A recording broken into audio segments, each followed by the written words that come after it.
Estados Unidos, Japón, Corea del Sur y Uruguay se pintan como países donde muchos quisieran vivir. Sus índices de riqueza, educación, recursos, seguridad, los vuelven un sueño que muchos quisieran alcanzar. Sin embargo, para sorpresa mía, también son referentes de países con el mayor número de suicidios en el mundo. Qué paradoja, ¿no? Qué ironía. Los países modelos y sueño para alcanzar son los países a la vez con el mayor número de suicidios. He intentado encontrar si existe algún común denominador entre estos países que provoque dicho flagelo. Y sí lo hay, pero esta vez no tengo tiempo en este estudio para profundizar en ello. Más bien, usaré nada más como ilustración datos recientes de los Estados Unidos. ¿Por qué? Bueno, porque hay un poco más de 1 millón de salvadoreños allá, porque conocemos un poco más el contexto cultural de ese país que los otros tres. Dice la nota que en los últimos años se han quitado la vida por cada persona asesinada en ese país, 2 se han suicidado. Así es que, más que la inseguridad por homicidios en ese país, la inseguridad viene por el suicidio, porque es 2-1, el doble. Pero más alarmante que este dato no contabiliza las muertes que son registradas como muerte natural, cuando todo mundo sabe que son autoinfligidas.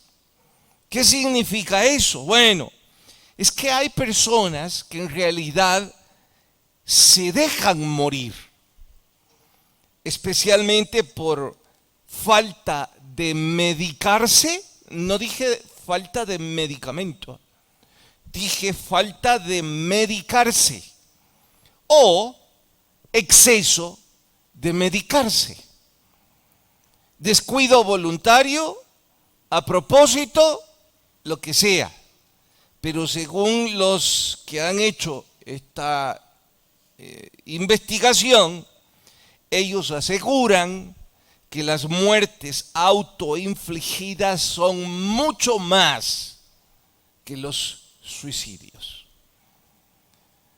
Pues bien, creen que hay 4 razones, cuando menos más comunes, del por qué el suicidio está golpeando tanto a la humanidad. Siempre hubo, por supuesto. En la Biblia hay un par de casos registrados. Pero ahora son muchos más, o puede ser que ahora la información es un poco más accesible y por ello sabemos. Bueno, la primera de esas causas, y no por orden de sucesos, sino simplemente de aparición: venganza. Quienes se han quitado la vida estaban enojados con alguien que les maltrató, con alguien que abusó de ellos, alguien que les hizo sufrir.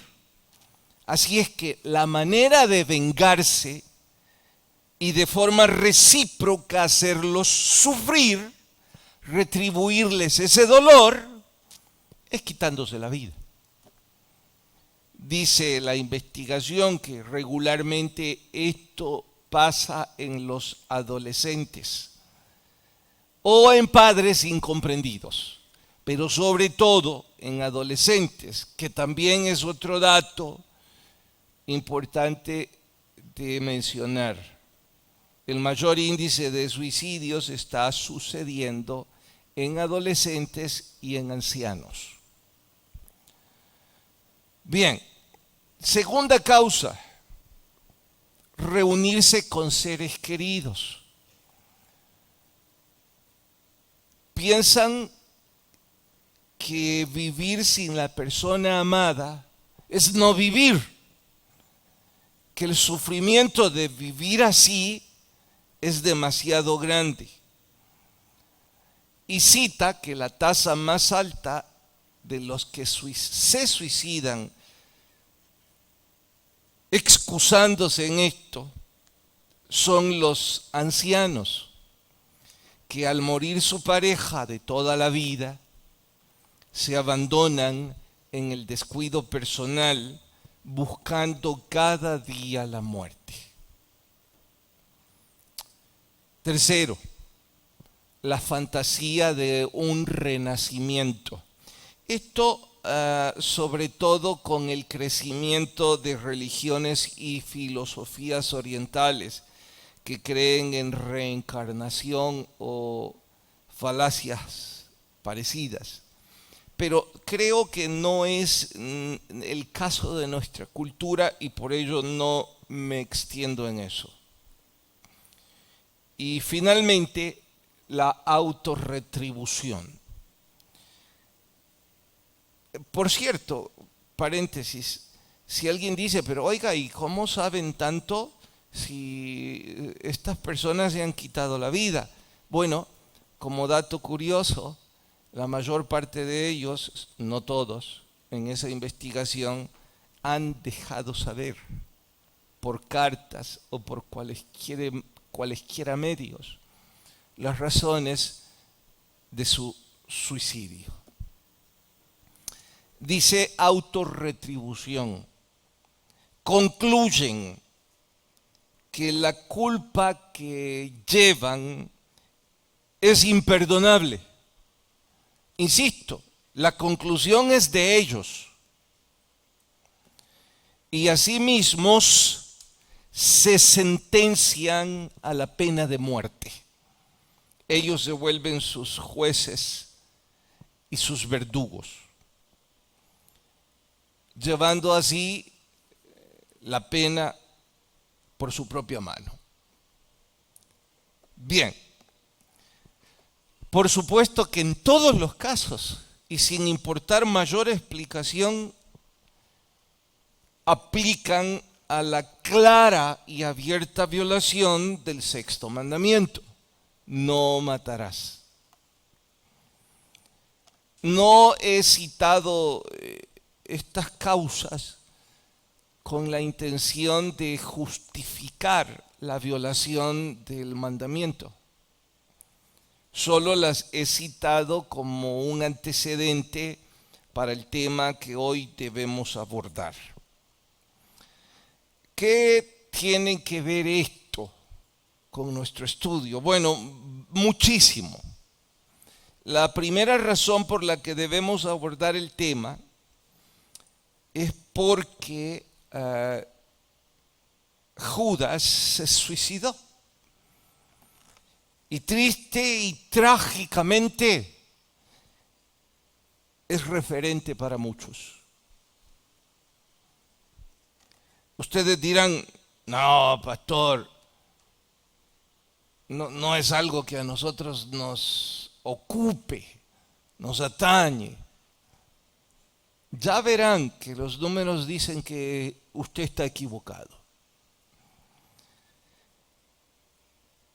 Así que puedo de antemano advertir que la incidencia de este mal endémico en nuestra sociedad es grande y que por ello debemos dedicar un poquito más de tiempo a este flagelo, y por ello nuestro estudio de hoy titulado El suicidio no es alternativa.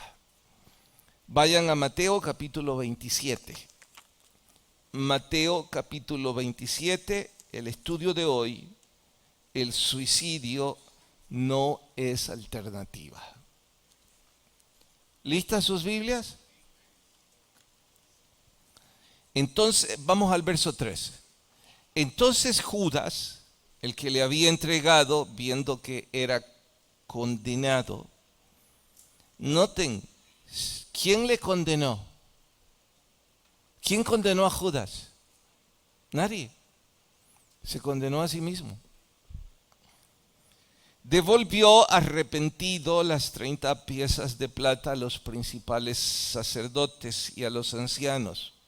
Tuvo un acto de intento de resarcir el daño, diciendo: yo he pecado entregando sangre inocente. Mas ellos dijeron: ¿y qué nos importa?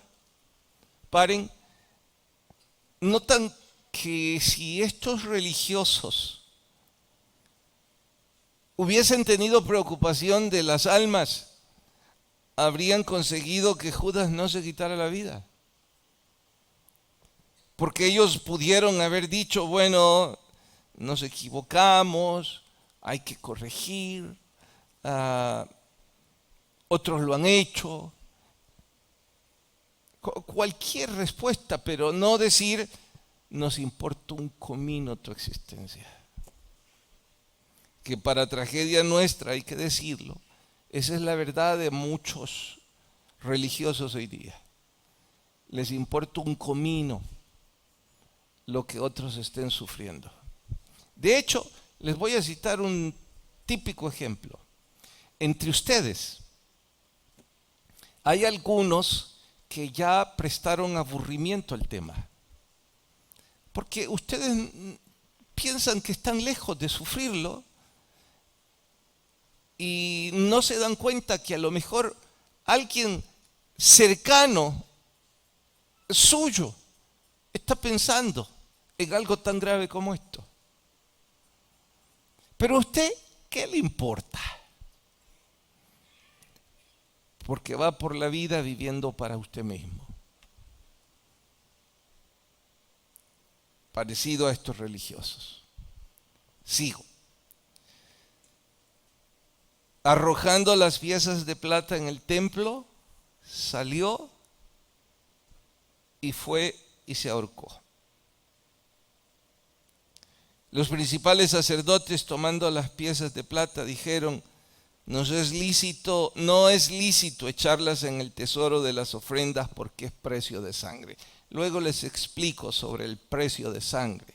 Leemos hasta ahí y oremos, por favor. Señor, te rogamos que la gracia de tu Espíritu abrace a tu iglesia esta mañana y que pongas en nosotros pasión para ayudar a aquellos que están sufriendo.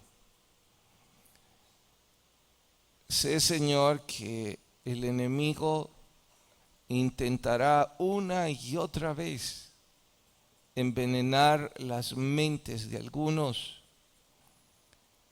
sugiriéndoles que arrebatarse, quitarse la vida, es una alternativa al sufrimiento que ahora llevan.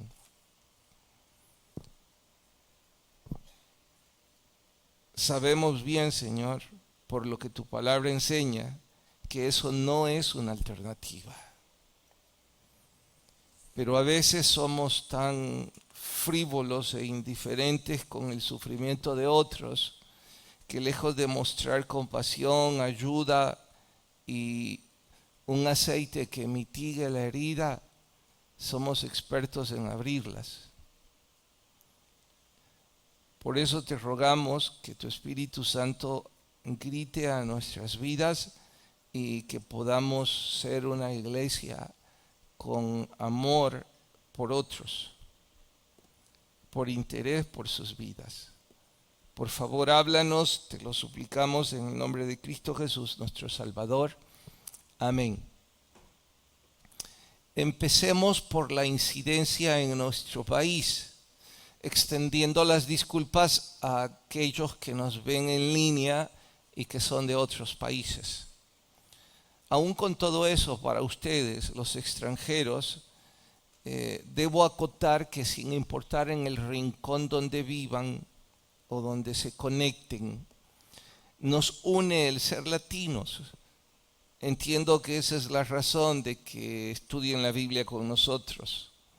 Y el ser latinos nos da raíces similares, causas y problemas parecidas. Así que creo que estos datos pueden ser de ayuda también para ustedes como una especie de comparación. Bien, no es mucha la información que tenemos en nuestro país, al menos yo no la encontré como para satisfacerme.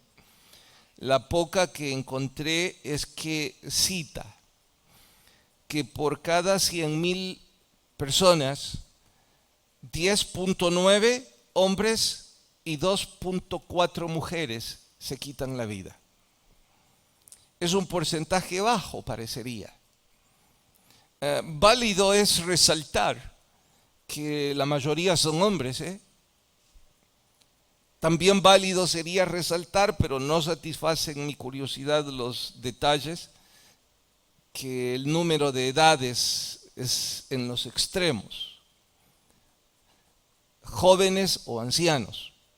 En fin, si alguien piensa, no es un dato preocupante, pastor, más parecen datos aislados. No, escuche esto. Según el estudio, la proporción es un rango peligroso, porque en Centroamérica, El Salvador es el país con la mayor tasa de suicidios. También destaca, que deja boquiabierto, que en los últimos 5 años 54 agentes del órgano de seguridad, la policía, se han quitado la vida. No son datos comunes en el resto de América. Golpean puntualmente a nuestro país y somos el más grande en Centroamérica. Así es que eso ya debería llamar nuestra atención. Por otro lado, para frustración mía, no tengo datos de la iglesia evangélica. Yo quiero creer que esto es un flagelo distante en aquellos que ya tenemos la fe en Cristo, pero he conocido algunos casos, no en nuestra iglesia, al menos no supe, pero sí de la iglesia evangélica en general, que han sufrido este flagelo. Bueno, estoy diciendo esto porque en realidad es un tema que deberíamos atender, deberíamos abrir nuestro corazón a esto. Y como dije antes, si usted no lo está sufriendo, ni nadie cercano a usted, bueno, a lo mejor sus amigos, sus vecinos. Y trágico, pero muy trágico sería que sí hayan personas cercanas a usted o a mí, que la información llega y usted hace caso omiso, indiferente, como estos religiosos que dijeron, ¿qué nos importa tu vida? Haz con ella lo que más te plazca. Que en realidad pienso que en estas reuniones hay algunos que vienen así. Pero en fin,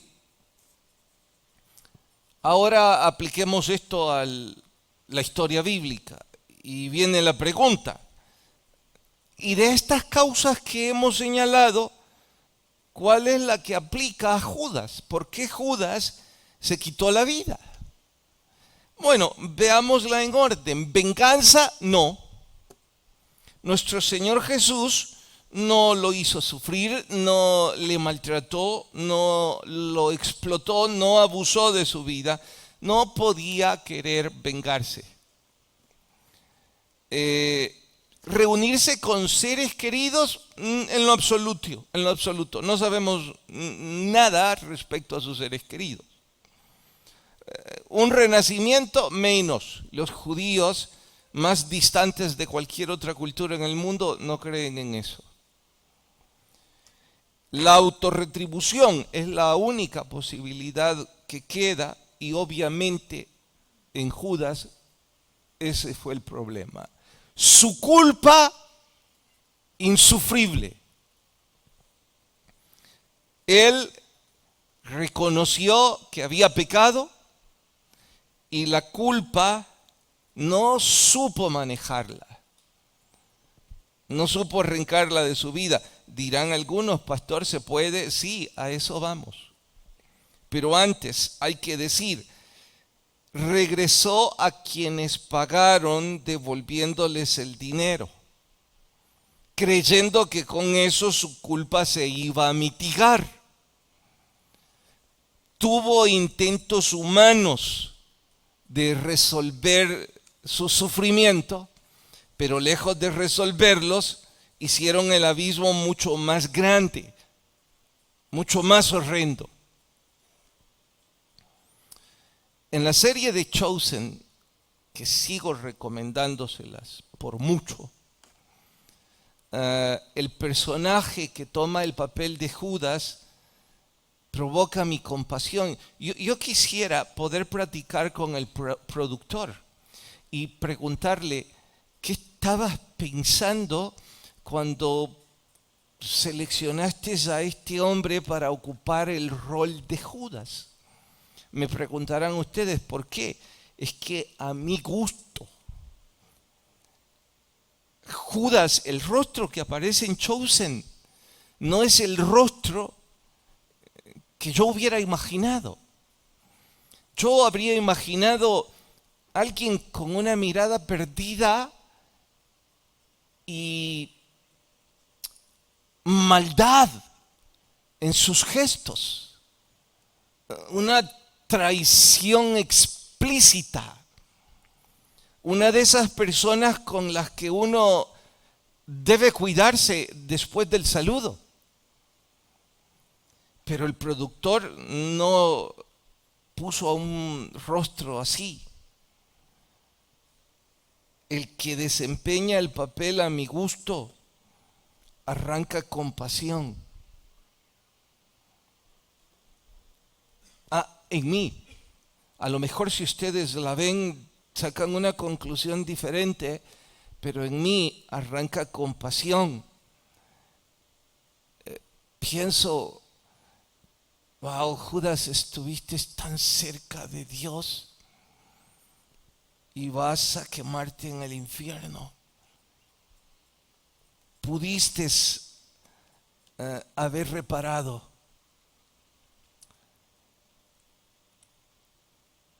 Claro que él tenía razones para estar mortificado, para estar sufriendo y para saberse culpable.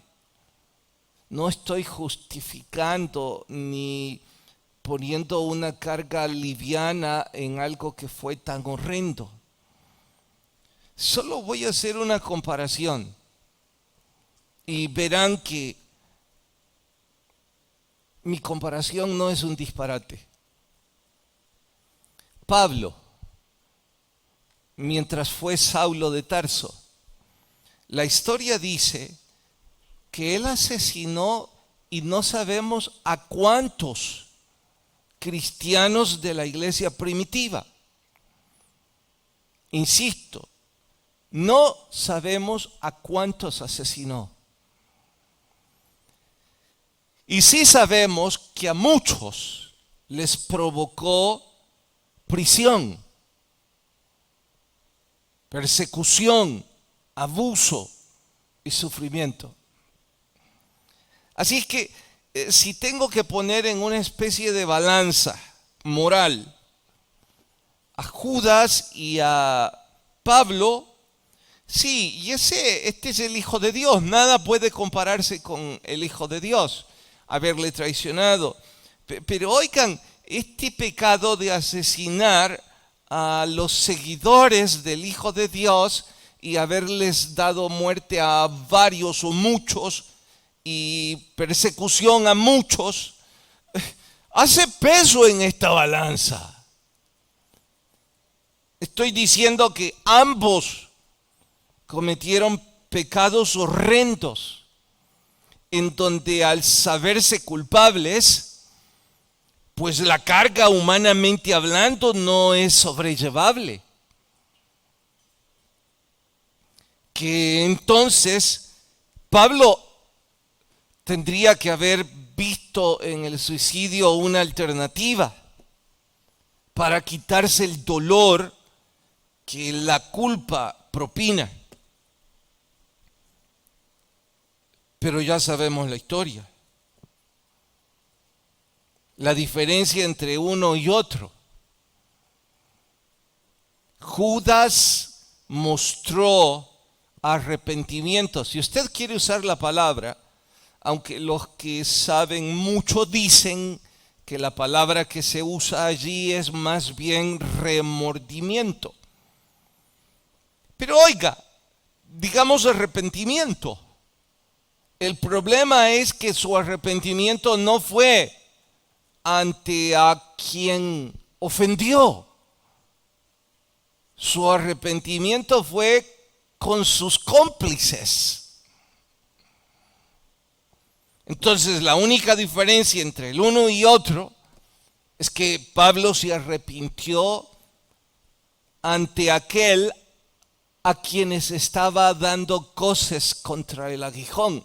Así lo dice el libro de Hechos, que el Señor Jesús le confrontó y le preguntó: ¿por qué das puntapiés contra una aguja? Infligiéndote así más daño.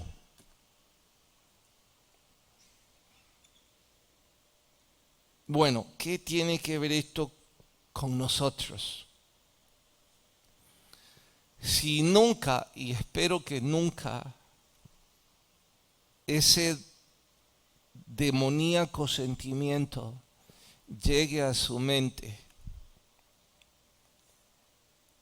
pero si alguna vez Satanás y sus demonios tienen la astucia como para pasear frente a usted un sentimiento suicida, que debería recordarles: no se sienten sobre sus laureles creyéndose muy hombres o muy mujeres, porque grandes de la historia bíblica tuvieron esos sentimientos, cuando el sufrimiento era mucho más fuerte de lo que ellos podían humanamente sobrellevar.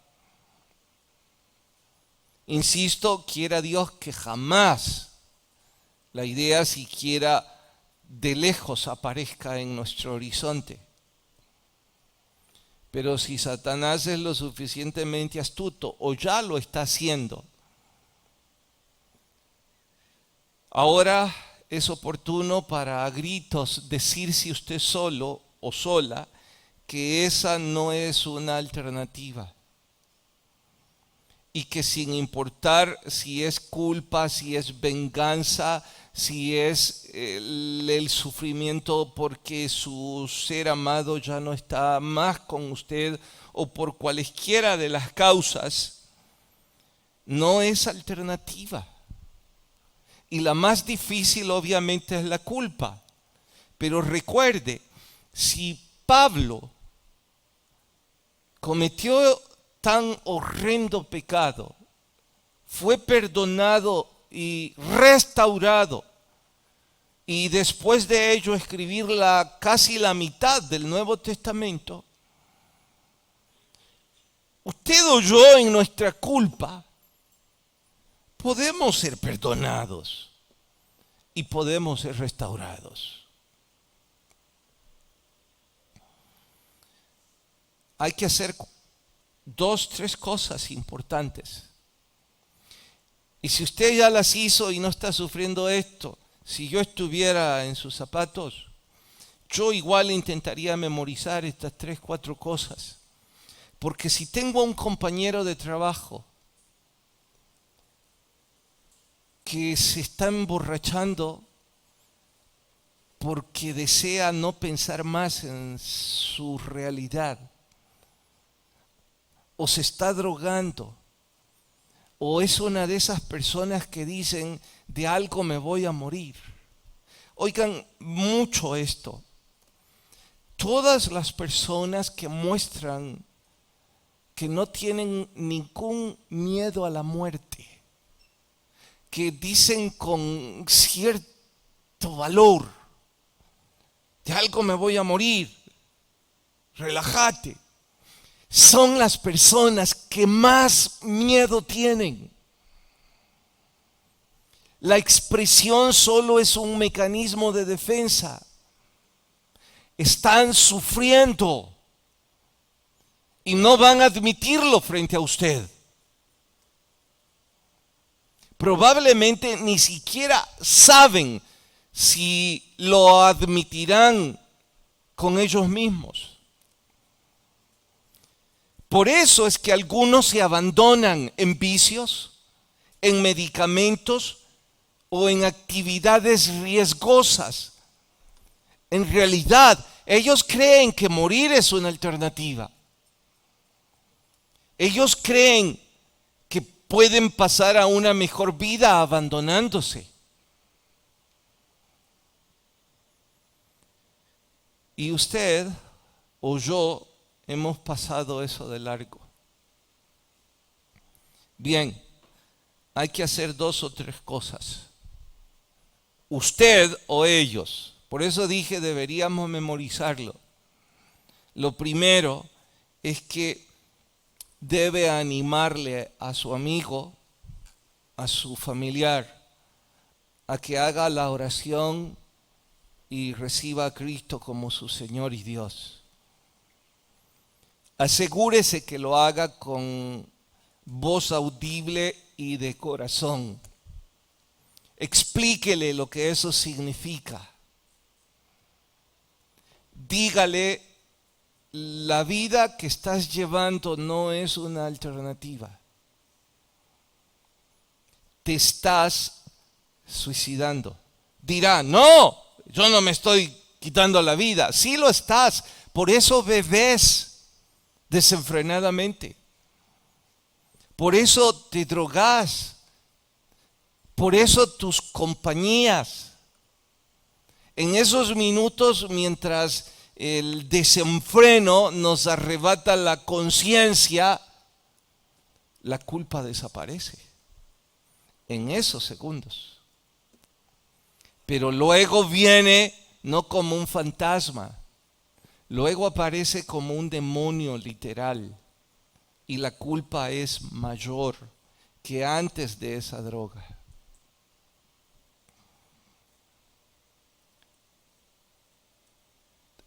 Después de haber recibido al Señor,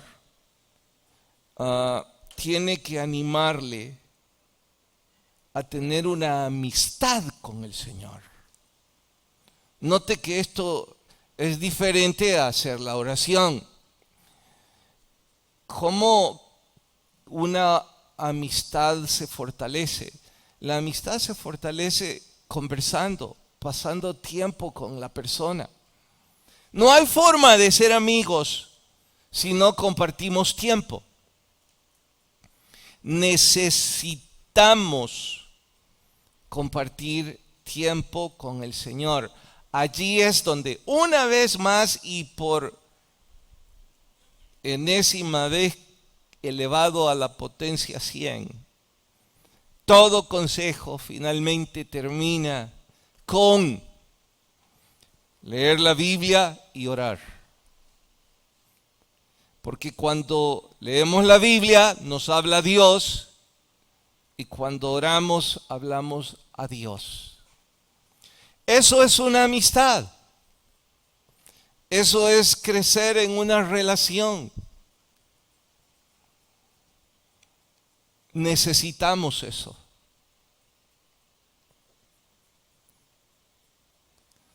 Ahora mismo estoy pensando en alguien a quien he tenido la oportunidad de hablarle del Señor últimamente. Ella vino a los pies del Señor, pero hasta ahí llegó su paso de fe. Creo que ahora tengo que decirle cuanto antes, Si no crece tu amistad con el Señor, estás por un abismo y no hay freno en tu vida. Porque probablemente no tomará una cuerda para colgarse del techo. No, ella hará cualquier otra cosa para terminar con su vida. Y ni siquiera parecerá suicidio. Pero eso es lo que ella desea. Desea silencio a todas las voces que la mortifican. Ustedes estarán preguntando en este punto, ¿acaso habrá cosas que nos hagan sentir así? No se imagina. Bendito Dios, ustedes no las han sufrido. Pastor, ¿quiere ejemplificar?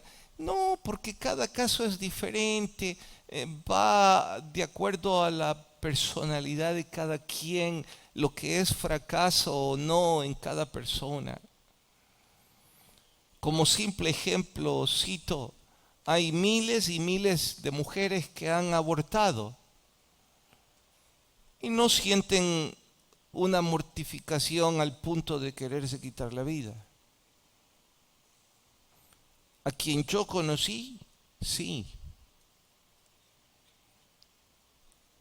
Ella concluyó que cometió asesinato y que lo único que va a compensar tan grave y horrendo pecado es la pena de muerte.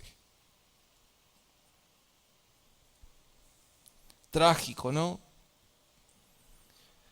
No va a desaparecer si no tiene una amistad con el Señor Jesucristo que le enseñe que ya está perdonada.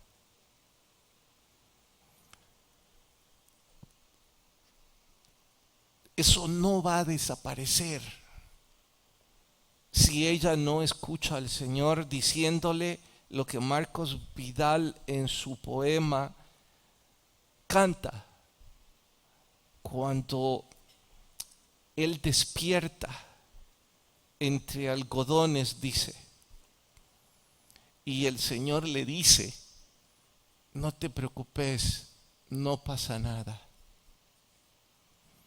Porque él quería decirle todo lo mal que ha hecho. Y Jesús le responde antes de hablar que no le importa y no le está pidiendo explicaciones. Ella necesita escuchar eso de Jesús. Por eso necesita la amistad. Y quizás usted y yo como iglesia tenemos la llave. No quizás, seguro, si la Biblia dice que nos han dado las llaves del reino. Pero parece que algunos de nosotros no tenemos tiempo para eso, porque después de aquí irán a hacer compras y después dormirán, después comerán muy bien y después verán un partido en un sillón acolchonado y le dirán a la gente, ¿qué nos importa su vida?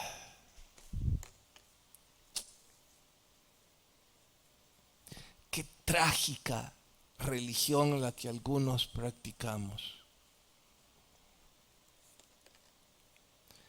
Bueno, después de tener una amistad con el Señor hay una tercera cosa indispensable.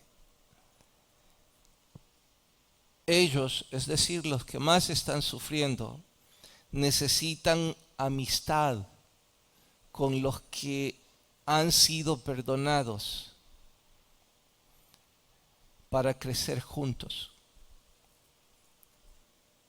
Es decir, si el caso es usted, si usted sigue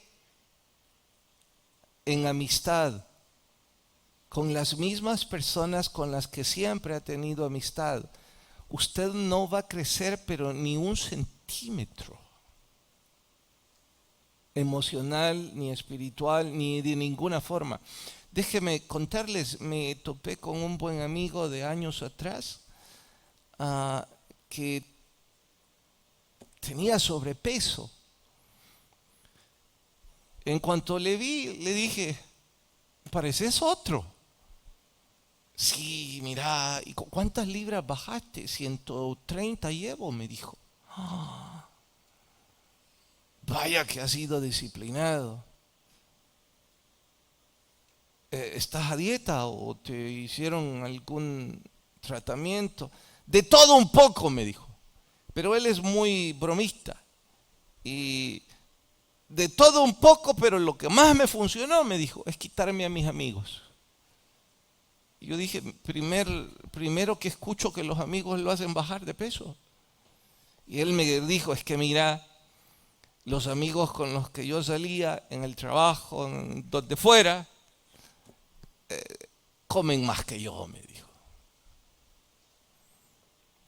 Y donde quiera que estábamos, yo luchando y sudando helado, cuando veía todo eso, me lo ponían encima, así, hasta pedir. Nunca me invitaron, pero cuando empecé, me invitaban todo. Así es que terminé con todos ellos. Ahora solo soy amigo de los veganos. Yo estaba sonriendo y le dije, te felicito. Pero traigo a colación la idea porque usted necesita amigos con los que están luchando igual que usted para conocer a Jesús. Pero oigan, ustedes los que practican deporte, aún, ustedes piensan que con esa agrupación de mal hablados, malintencionados, que no les preocupan los hijos, después de aquí van a ir a jugar en el torneo de la iglesia. Después del torneo de la iglesia se van a ir a otro y después a otro, porque los hijos y la mujer, allá ellos. ¿Usted quiere a esas personas como amigos?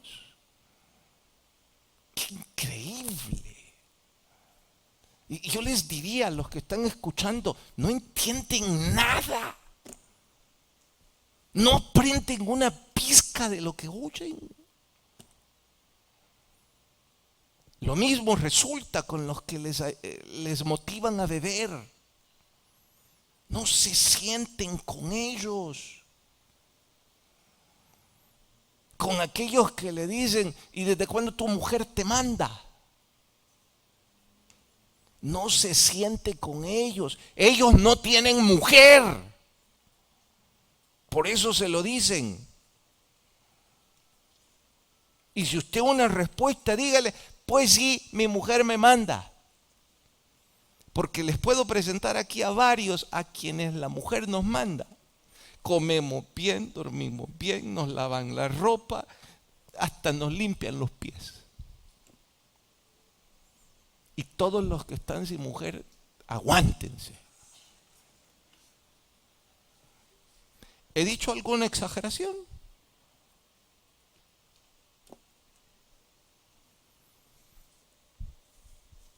Perdón, amigo mío, por lo que voy a decir.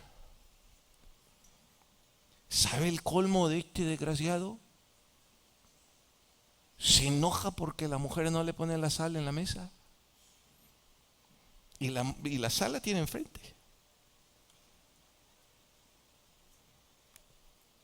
Y llegó al colmo que después de que se alteró, yo estaba ahí, la mujer le llevó la sal, pero se la llevó en salero. Y todavía le dice el muy salvaje, ya sabes que a mí me gusta así el tarro para agarrarla así. Y yo ya no aguanté. Y le dije, sos el colmo. Es que ella sabe, me dijo. Cuando la señora ya no estaba y nos fuimos en el carro de él, yo le dije, gracias a Dios tienes una mujer que está loca. ¿Pero por qué loca? Solo la gente loca aguanta un salvaje como vos. Señoras, no les estoy dando ideas, ¿eh? Estoy intentando que sus esposos y yo salgamos un poco del salvajismo y que dejemos a esos amigos que nos llevan por el mal. Imagínense que algunos aquí tienen más amigos, gente mal hablada, que cristianos. Increíble, ¿no? ¿Qué había que hacer? 2, 3 cosas les dije. 1, recibir al Señor. 2, empezar una amistad íntima con el Señor. Y 3, cambiar los amigos que nos llevan por el mal. ¿Es eso una ayuda enorme? Es la única alternativa. ¿Por qué? Porque el perdón llegará a sus vidas y el fortalecimiento comenzará. Pastor, ¿y de dónde sacó ese consejo? De Pablo. ¿Qué fue lo que sucedió en Pablo? Una amistad íntima con el Señor Jesucristo. Y después de eso, ¿con quién hizo amigo? Con los otros apóstoles. Y su vida fue transformada. Bien. Miren el extremo opuesto de los amigos equivocados. Verso 6. 27, 6. ¿Listos?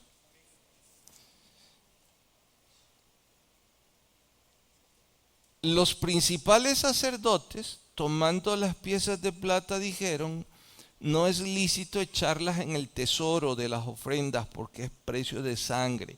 Así que después de consultar, compraron con ellas el campo del alfarero para sepultura de los extranjeros. A ver, les voy a describir la escena y ustedes denme un adjetivo que califique esta actitud, la de esta gente. Llega Judas y dice: y cometí un error. Estoy arrepentido, aquí está el dinero. Vienen ellos y dicen: no, está loco, haga lo que le dé la gana. Pero Judas se larga y les deja el dinero. Entonces ellos, teniendo el dinero ahí, que era una fortuna, dicen: ¿qué hacemos con el dinero?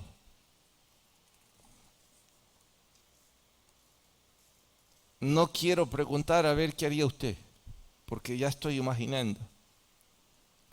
Estos religiosos, uno de ellos dijo: metámoslo de nuevo en el fondo de las ofrendas y de todos modos de ahí lo sacamos, del templo.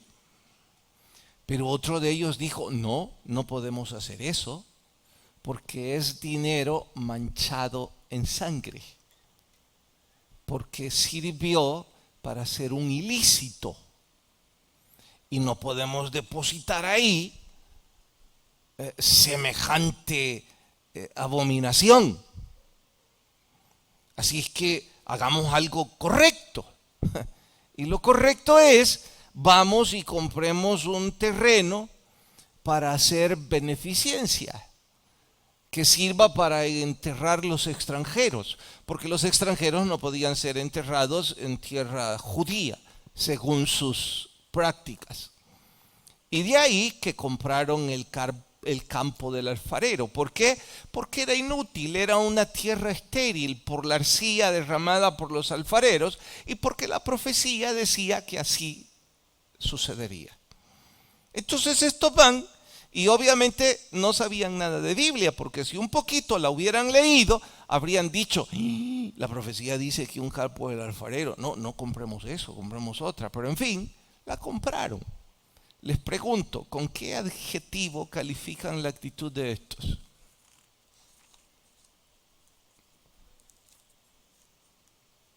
Nadie quiere sugerir. Hipocresía, ¿no? ¿Qué más? Cinismo, mezquindad. Es que saben que es dinero manchado con sangre y no dan un paso atrás para decir: paremos esto. Saben que el acusado es inocente, pero ellos siguen en su hipocresía, en su cinismo, yo diría en su locura religiosa. Dicen: esto no lo podemos echar aquí, pero compremos algo para hacer bien. O sea, vas a hacer mal, hazlo mal. Y si vas a hacer bien, hazlo bien. No, estos tenían una confusión